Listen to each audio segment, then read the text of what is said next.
When David Beckham joined LA Galaxy in 2007, the wheels were already set in motion. A clause included in his contract with the MLS club stated that he would later be able to buy the rights to an expansion team for $25 million, a significant discount from the normal fee of $150 million. Beckham's vision was in place. In the years to come, he gradually set about making his dream reality, laying the foundations for a new franchise. It took patience, but in March 2020, his Inter-Miami team finally took to the pitch for their first ever MLS match. That game ended in a 1-0 defeat to Los Angeles FC, but Beckham and his business associates are thinking beyond the here and now. Short-term success may not be realistic given how nascent a project this is, but the future looks bright for Inter-Miami. The origins of Beckham's new franchise can be traced all the way back to 2007. It wasn't until he retired in 2013, though, that Beckham truly began to focus on bringing a new football club to life. A year later, he was in Miami to discuss the possibility of forming a team that would begin playing in the 2018 MLS season. Beckham envisaged a 25,000-seater stadium on the city's waterfront too, a suitably glamorous arena for an exciting new idea. But it didn't quite work out like that. Bureaucracy and politics got in the way, and Beckham's plans to base his club in downtown Miami were put on hold. By the time Inter-Miami kicked off their first competitive game, they were playing in a makeshift 18,000-seater stadium in Fort Lauderdale, 35 miles away from the city in their name. Now, it's been a long and at times arduous process for Beckham. As the former Real Madrid and Manchester United player told BBC Sport in a recent interview, getting Inter-Miami off the ground and onto the pitch has taken perseverance, stubbornness, and bloody-mindedness.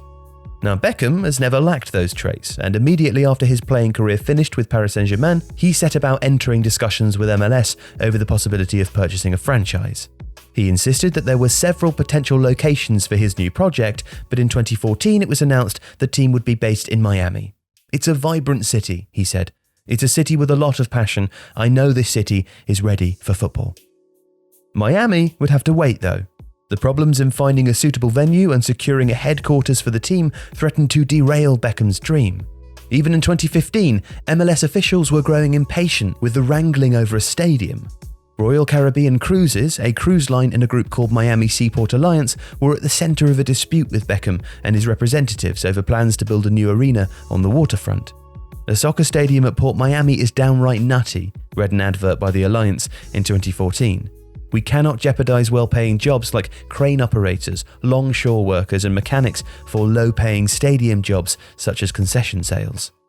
The president of Miami Seaport Alliance, John Fox, refused to facilitate Beckham's plans.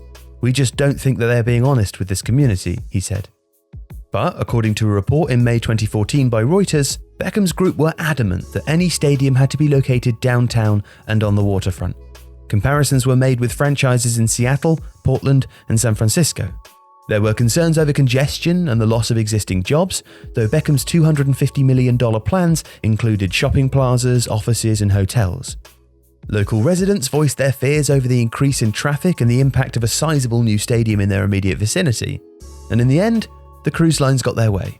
Beckham and his partners were forced to look elsewhere. Of course, all of this cost time and money. MLS originally made a downtown stadium location a condition of any deal and set a deadline for Beckham's team to get all of their affairs in order. The date of the deadline wasn't revealed, but it became clear by early 2018 that this protracted saga needed to be brought to a conclusion. The team had dropped a proposed agreement to build their home next to Marlins Park Baseball Arena, before a last-chance attempt to gain planning permission for a stadium in the Overtown district of Miami fell through too. Finally, a plan was put into place to build the stadium close to Miami International Airport. It is expected to be ready by 2022, but a report in the Miami Herald revealed that the land in question is contaminated by arsenic. The lease is still pending too, and a future location remains a real issue for Beckham's project. Now that has without doubt been the main sticking point. MLS never questioned the validity of the idea, largely because Miami is home to such a significant Latin American population. Close to 70% of the city's inhabitants are Hispanic, and that means there is an obvious market for football. It's a city with a vibrant mix of cultures, the perfect place, it seemed, for an ambitious new venture that could potentially take football in the US onto the next level. But the problems with planning and the feuds with big corporations proved draining and discouraging. "I've never had a more difficult process than this," said Tim Leiweke, Beckham's top negotiator in 2017. That Intermiami emerged despite the difficulties is a testament to the work that has gone into the project.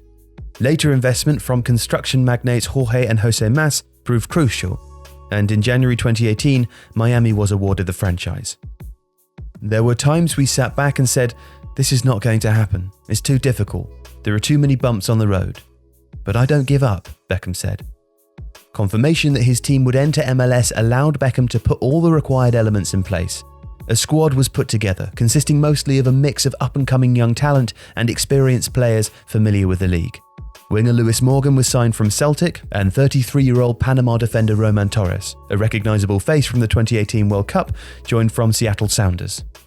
Highly rated Argentine midfielder Matias Pellegrini and Mexico international Rodolfo Pizarro were also brought in as two of the team's 3 designated players. It remains to be seen who the third will be, but Beckham has spoken of the need to make high-profile signings. "I think Miami needs a star," he said in 2018. "You have to realise the audience we have, and Miami would expect us to bring in a star. That's what we plan on doing." Now, there's been talk of David Silva, perhaps Edinson Cavani, and Intermiami certainly have the resources to spend lavishly.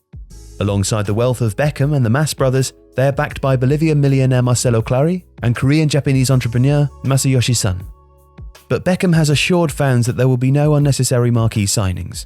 "We all know how great Miami is as a place to live with your family, but we don't want players just coming here at the end of their career thinking, oh, let's go have a couple of years in Miami and I'll play a little bit of soccer.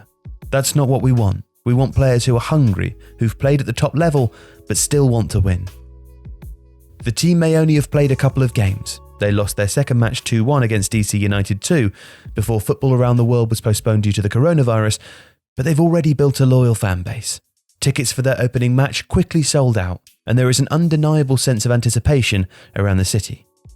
Beckham will be wary of a decline in interest though, if things don't go well early on. The city has previous with football. When Miami Fusion were founded in 1997, they lasted just 4 years, folding in 2001 and leaving Miami without top-flight soccer for close to 2 decades.